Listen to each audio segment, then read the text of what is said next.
This presentation summarizes the work conducted by the Great Plains Center for Agricultural Health, where we investigated ways to improve air quality in swine production buildings.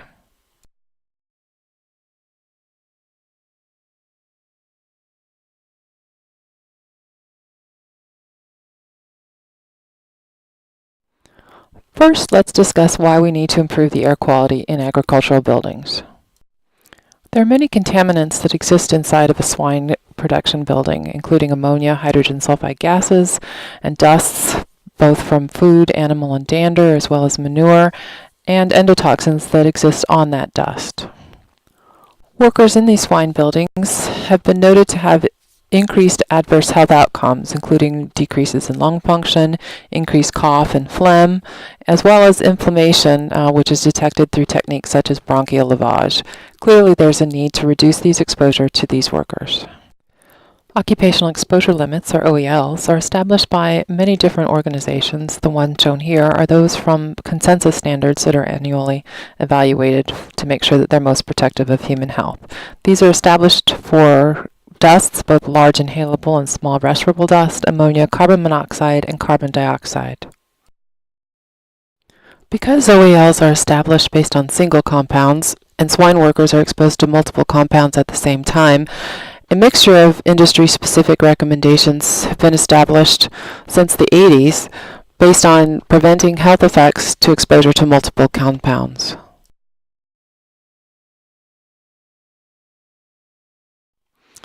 Knowing that swine production workers have significant health effects, we decided that we wanted to look at whether we could improve the air quality within the swine production buildings in order to improve worker health. We wanted to assess whether the air quality could be improved by this equipment and the recirculating ventilation system. We also wanted to test to make sure that we weren't increasing the gas concentrations in the room by increasing the airflow in the room. Finally, we wanted to make sure that the contaminants were evenly distributed throughout the barn, and we wanted to look at whether there was any shift variation.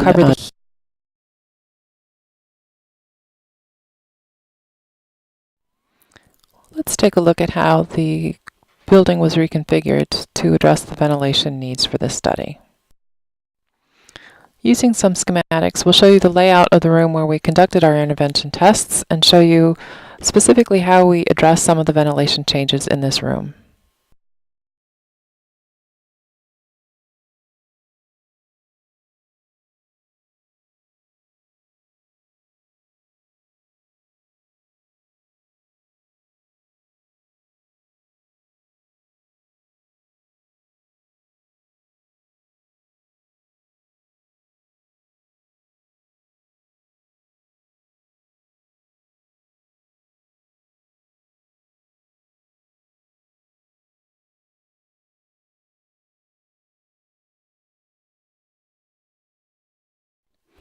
This farrowing room had 4 rows of crates with a total sow capacity of 19.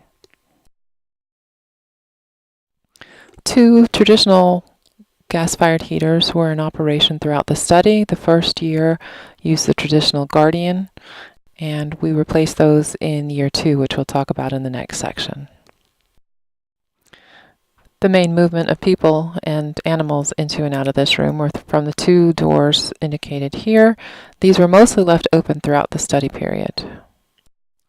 2 pressure-activated louvers were located between the heated hallway and this farrowing room. Most of the time during the cold part of the winter, these were propped open about 1 inch to 1.5 inches. On the north and south walls, the traditional ventilation fans were not only turned off during the study period, but were also sealed with plastic. This building also had some ceiling radots, some passive ventilation pressure-activated louvers in the ceiling located in the center of the building, but for the purposes of this study, these were fastened in the closed position throughout both winter periods. 2 shallow plug pull manure pits were located underneath these crates. Each of those had a manure pit fan that exhausted to outside the building, as indicated by the dashed arrows. During the first year, the manure pit fans were operated throughout the entire study period at the request of the study. For the second year, we allowed the facility to operate the manure pit fans, and they were off until sometime in mid-January. So now let's look and see how we modified the room. An air cleaning device was added outside of the building and with insulated ducts connected to inside the building where we had an exhaust duct and a return air duct. A motor and fan located on the outside control unit were used to pull air from the room into the duct system. Air was then cleaned with a control device. In year 1, we used a filtration unit, and in year 2, we used a cyclone. The treated air was then returned to the room via another set of ducts. The treated air was then sent to 2 of the diffusion ducts that were positioned over the head aisles, both on the north and south side of the barn. Holes positioned along both of these diffusion ducts allowed the air to leave those ducts and enter in the room up at the height of the ceiling. Just to get your bearings, here's another view of the same building before the ventilation is installed and after. Let's take a look at an animation so you can see some of the close-ups of these components.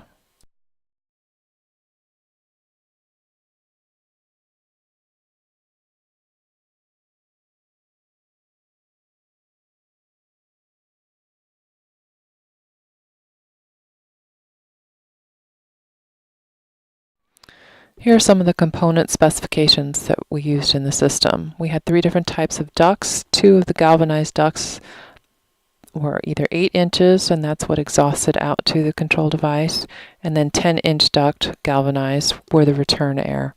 We had 10-inch polyethylene diffusion ducts that we were using from soft flow diffusers. Details on the 2 air cleaning devices, both of them were sized at 1000 CFM. The filtration unit was called the Shaker Dust Collector from United Air Specialists, and the Cyclone was a Model 16 from Donaldson Incorporated.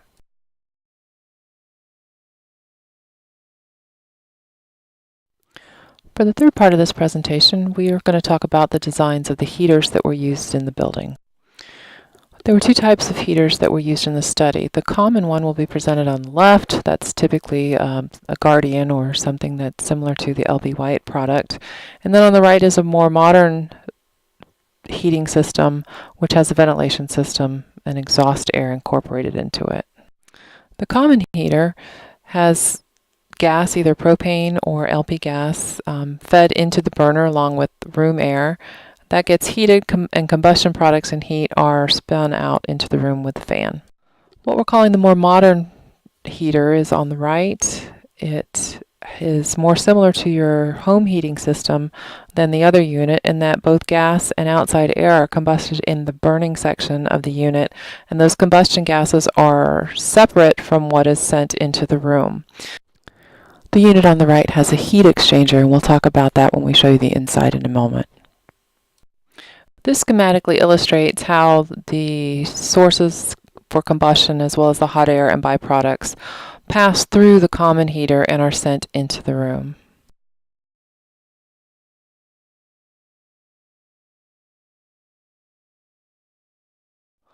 The schematic of the vented system shows that how LP gas or propane along with outside air are sent into the burning area, and the combustion gases are vented directly to the outside. This does require additional plumbing when installing this unit.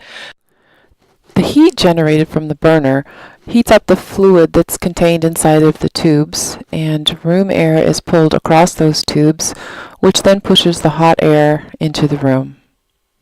This merely illustrates what these 2 types of heaters that we used in this study were. Both of the heaters in year 1 and year 2 were 60 BTU heaters. The one on the left, the Guardian 60, was the classic heater that was already in existence in the study room. In year 2, we changed out those heaters to the Efinity 93 from Modine, and that has additional ventilation for the clean air.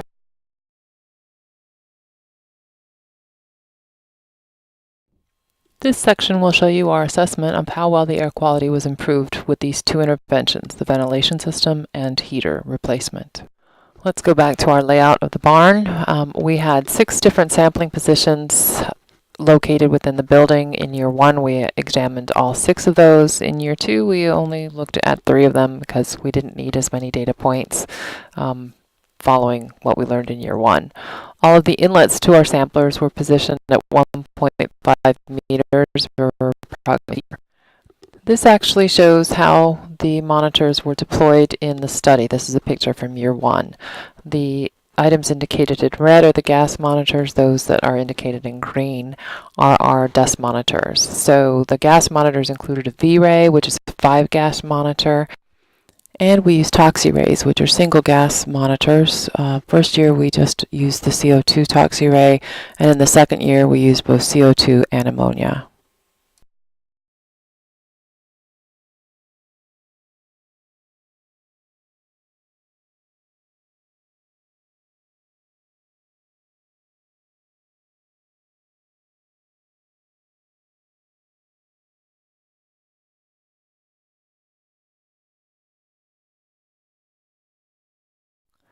Multiple different types of dust monitors were used since our intervention was mainly controlling dust. So we had a direct reading device that data logged the PDR.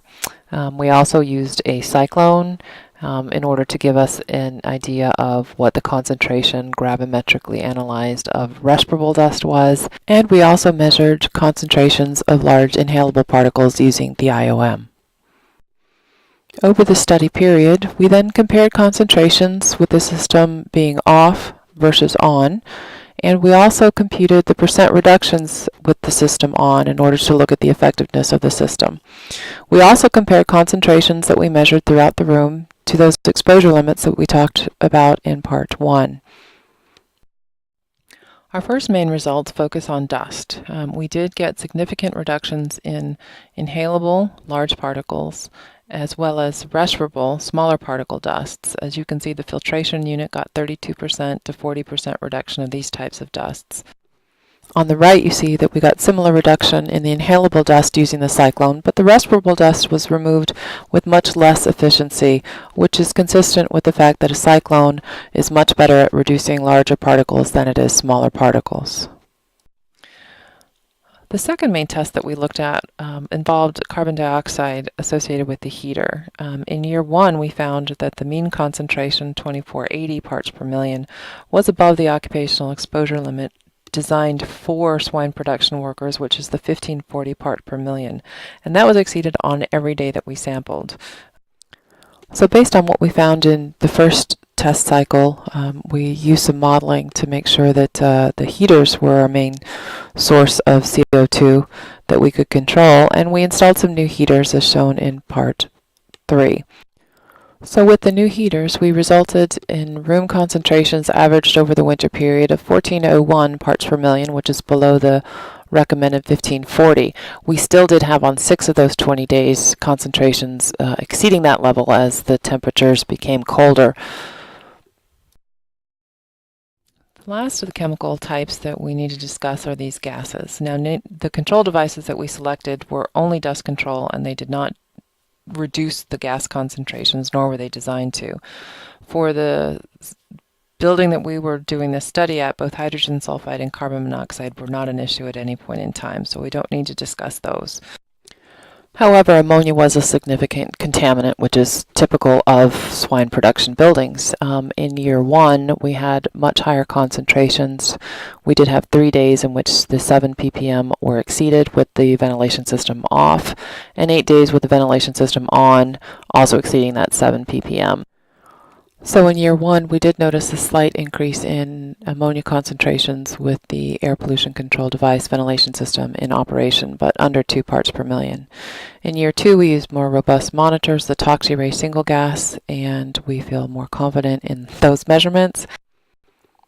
We did see slightly less of an increase in ammonia concentrations with the ventilation system on in the second year, but our background concentrations of ammonia were typically lower than what we saw in the first year. So, overall, what did we find? We found for the ventilation system that, good news, we did not increase the gas concentrations by pulling it from the manure pit. We also found that using the recirculating ventilation system did sufficiently retain heat from the room. Do note that we did insulate the ducts that were outside of the building. The ventilation system with the dust control was effective, more so with the filtration unit than with the cyclonic unit. However, However, we would like to point out that this site that we used did not have a particularly dusty farrowing room, and its setup was indeed different than most modern production buildings. The second study that was integrated into this was the heater evaluation, and we did find that the traditional and very common hog barn heaters that are used throughout the Midwest do substantially increase to one of the three significant components of barn contaminant air, that being carbon dioxide. The heaters that we identified and tested had similar costs to those that were standard in use in the industry, about $500 more per heater, but do note that it does cost a little bit more to install those because of the additional duct work that is needed. Note that during both of the study years, we did have the hallway heater, which was directly providing airflow into our test room. That heater was the traditional high CO2 generating heater, so had that heater been substituted, we may have achieved even better control of CO2 in our production room. Because producers are probably concerned with the fact that this is a new heater technology and they're concerned about its ability to withstand the corrosive environment of a swine barn building, we're continuing to assess its performance in the same test environment. It was installed in the fall of 2014, so it has been successfully operating for. Please select the Go Back to the Main navigation if you want to re-listen to any specific part of this presentation. On the right, we have given you a link that will get you to the Great Plains website for more information.